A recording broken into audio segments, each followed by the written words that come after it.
આદિવાસી સમાજ, દલિત સમાજ, ઓબીસી, ગરીબો માટે જે પ્રકારે ભૂપેન્દ્રભાઈ પટેલની સરકાર દ્વારા નવા આયામો શેર કરવામાં આવ્યા, એક પછી એક ખાતમુહૂર્ત થયા, લોકાર્પણ થયા અને આવનારા વર્ષોમાં તો આનથી બી મજબૂત.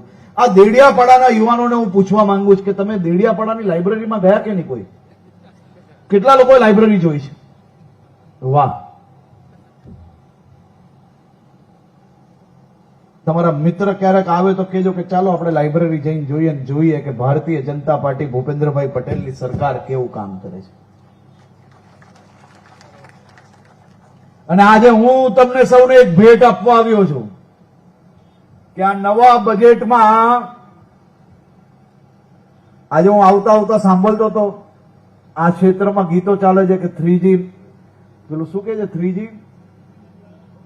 3G ના ચાલે, 4G ના ચાલે, ચાલે ભાજપ જ ચાલે એમ.